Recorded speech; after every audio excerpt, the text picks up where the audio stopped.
Welcome to the Liberating Beauty Podcast. I'm Rebecca, your host, and together we'll explore the spirit of beauty, how beauty invites new possibilities, enlivens us to inhabit our innate creativity, and connects us more deeply with ourselves and with each other. We'll have conversations and share reflections that invite you into a frequency of gentleness, truth, and mystery. I'm so glad you're here. If you find the Liberating Beauty Podcast meaningful, please consider supporting our work. To donate, follow the link in the show notes to the Together in Beauty website, home to this podcast, along with other offerings to accompany you on your journey of spiritual becoming.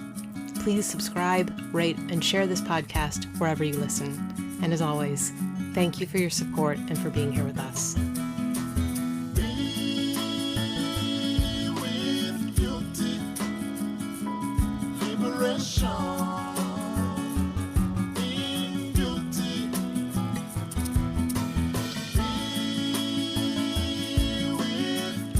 Welcome back, everyone, to the Liberating Beauty Podcast. I'm so glad to be here with you this week. I thought I would start this episode by bringing you back to a memory of an experience I had here in Spain, actually earlier this year, the very, very beginning of 2026. I've been coming with my family for the past several years during winter holiday times, and I remember we had rented a car one day. We were in the Asturias region where we are now in northern Spain, and we were taking a day trip to León, which is south of here. And to get to León, we had to drive through the Cantabrian mountains. And there's this incredible thing that happens where on the Asturias side of the drive, there's a lot of fog, and it can be a bit treacherous to drive through. It can be hard to see, and you drive through these amazing tunnels, and you're 4 kilometers long. One of them, you drive through the mountain, and you come out the other side, and there's just a complete clearing. And I remember thinking that that was one of the most profound natural spiritual experiences that I'd ever had, because it was this realization that it's so powerful when nothing needs to change and the clarity of what is already there is able to come through. I had this feeling of clarity being divine and yet also so simple. This feeling of navigating the muck and finding clarity is not just something that we can observe in the natural world. I think it's something that happens inside of us all the time. I know for myself, it's very easy to get caught up, whether it's in a kind of a relational space with families or work or friends or politics or, pick a thing. And it can be extremely dense, messy, and the default can be, why can't I see what's clearly here? What's wrong with me? My version of that, is it perimenopausal? Is it my autism? Like, what is it? And something came to me this past week as I was navigating a situation where I was like, I'm just having a really hard time understanding what's going on here. The big aha, which again was just like the coming through the mountain and seeing things clearly, was so simple. It was, if you recognize that every time you step into a particular situation or dynamic, you feel less clear, that's all you need to know. The why of the confusion or fogginess isn't always useful. The observation of confusion or fogginess, that's enough. It doesn't need to be defended. While this may sound like a relatively simple truth, it actually bumps up against something that I've been playing with, reckoning with, wondering about for my whole life, which is, if part of our reason for being here on Earth is to always be learning, breaking karmic patterns or repatterning different ways of being in our own lineage, then isn't it partly our duty to try to find that meaning, find that understanding, that clarity when things get tangled?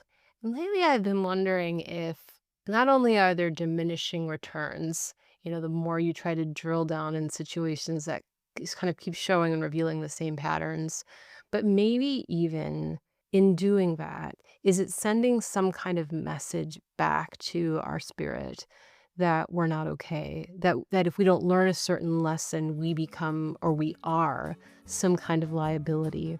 Hardest part of all of this is that each one of us has access to a piece of the truth. You could also say we've got a certain bias, a certain lens, a certain way of being shaped by all of our experiences and heritage and biology and traumas. And so the hardest thing I reckon with is the idea that we can trust what truth and clarity means for us. But actually, I think that's the work.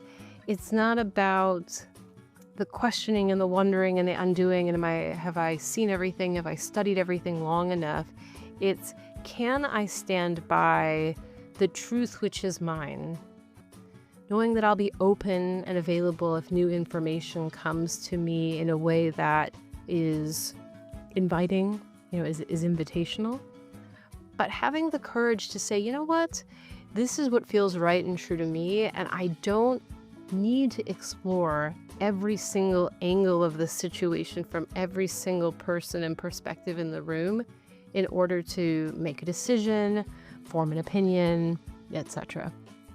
Here's the thing, part of that instinct in me to learn the lessons, to understand things from different angles, to repattern karmic issues in my lineage comes from the feeling that if and when I do that, then I will experience greater peace, greater beauty, greater abundance of having kind of worked through the fog. And I'm starting to question that again, like if actually in doing that, we miss the opportunity for the clarity that's right in front of us, that it's actually not a bypass to say, look, there is always going to be a whirlwind of information and experience that we have access to. Especially if you're someone like me who's just kind of spiritually porous and things are coming in all of the time and in all different ways, some that I'm not even conscious of. And the natural vitality comes through being with the piece that's simple, that is obvious in some ways. So by my saying, when there's all this noise and confusion, it's enough to be able to say, this is confusing and it doesn't feel generative without any kind of justification. Like to me, that's enough. And it's a big deal to reclaim that statement of this isn't working or this isn't clear as enough is huge. It's that feeling of coming out of the fog and noticing that everything that we hope and wish for, everything that we are is available and it has a desire to play with and work with us. And the ways that our mind complicate things, which we believe are in service, only get us so far. They only get us so far. It makes me think of the last episode that I was talking about holding almost these different forms of consciousness, the one that's our egos created, and then this natural, energetic way of being. I think I'm not writing off ego and writing off personality or mind or anything like that, but to recognize that that only takes us so far. And the more we're able to lean into what is our natural sense of things, my sense is the more we start participating freely and beautifully with all that we are, with nature, with each other. And creativity always comes up for me. I'm like, wow, we spend so much so much energy trying to problem solve and analyze. There's not always a lot of creative energy left at the end of that. So my question for you this week, as you're reflecting on areas of fogginess or confusion or strife, is this: where in your life are you leaking energy trying to figure out why something is hard, something is, messy, something is confusing? And where can you acknowledge the simple truth that something just doesn't feel clear? And that's enough. So it's a question and an invitation. Can you notice where you're finding yourself in loops and feeling like I need to figure this out, and actually to be able to say, you know what? I've probably spent enough time in that energy of consideration, and I can put this down and just notice what will happen when I do that.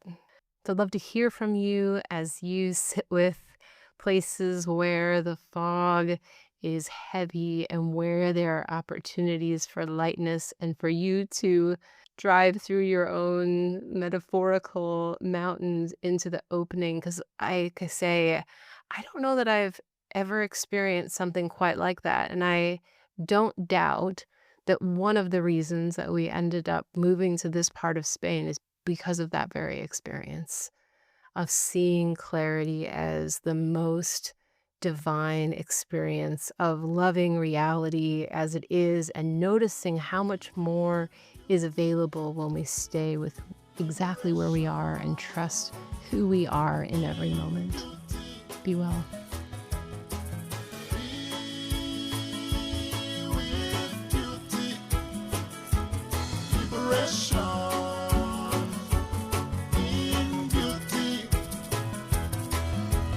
Thank you for listening to the Liberating Beauty Podcast.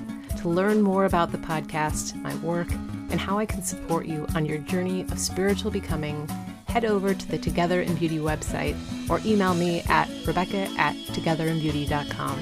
It's an honor to accompany you on the journey. A huge thank you to our multi-talented producer and co-creative director, Mapumba Cilombo.